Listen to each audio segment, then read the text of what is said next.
Well, hey there, WellHouse Church. Pastor Cullen, excited to be back with you for another week of storytelling through the book of Acts.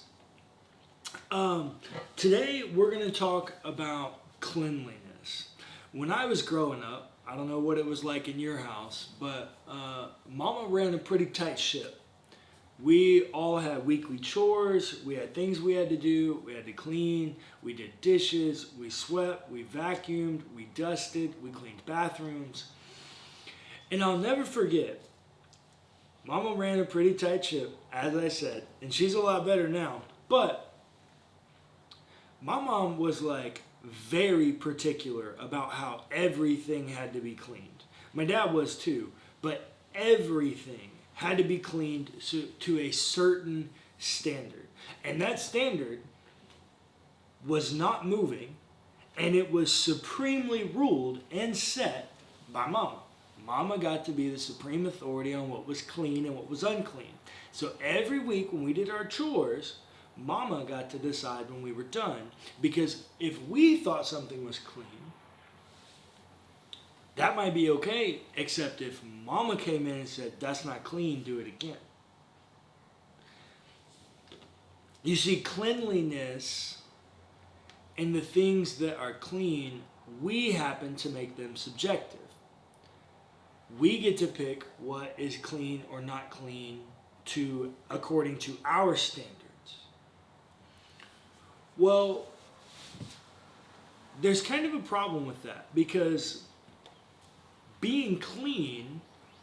something being clean is actually a scientific conversation. And it's very black or white.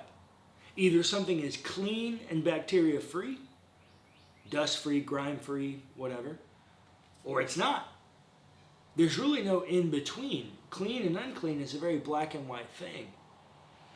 That's why this story that we have in the book of Acts this morning is so important. This is a story about a man named Cornelius. And Cornelius is a Gentile. Now remember, Jews and Gentiles have massive strife/conflict because they're not Jewish. It's an ethnic inferiority to be Gentile. And so Cornelius is a centurion, but he's a God-fearer. Somehow he's become akin to the God of Israel. And so the story introduces him, and he needs some help.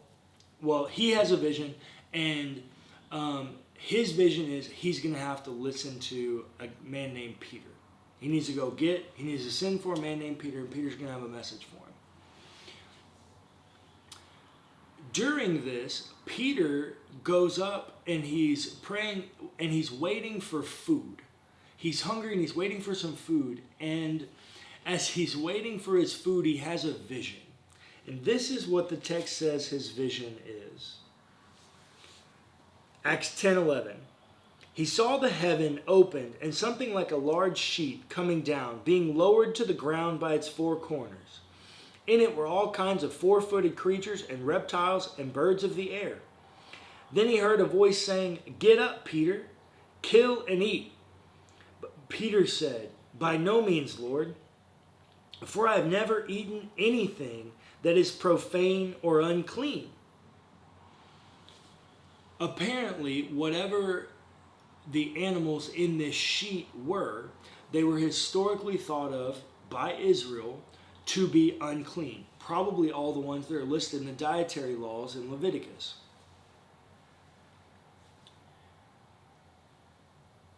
Verse 15.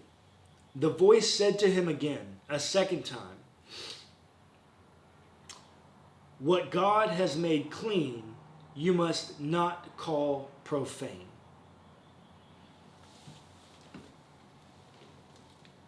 If clean and unclean are a strict dichotomy, that these two things are mutually exclusive, either it's clean or it's unclean. Peter is thinking about food, and he's hungry, and so the Lord brings to him a vision of all these foods, all these animals that he's been told are unclean, that he can't eat them. He can't partake of them because they're unclean. And God comes to him and says, don't call anything unclean that God has made clean.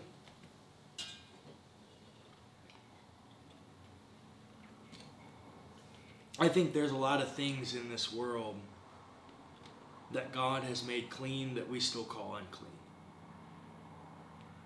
I think there's lots of things that God has called clean that we still call unclean in this world. I think there's people. I think there's situations, events, activities. I think there's lots of things in this world that God has called clean that we have called unclean, or some have called unclean. So what does it all mean? The rest of the story continues to unfold, and as it unfolds, Peter and Cornelius end up meeting together. And this is what happens when Peter arrives. Verse 25. On Peter's arrival, Cornelius met him and falling at his feet worshipped him. But Peter made him get up, saying, "Stand up, I am only a mortal." And as he talked with him, he went in and he said to them, "You yourselves know that it is unlawful for a Jew to associate with or to visit a Gentile. But God has shown me that I should not call anyone profane or unclean.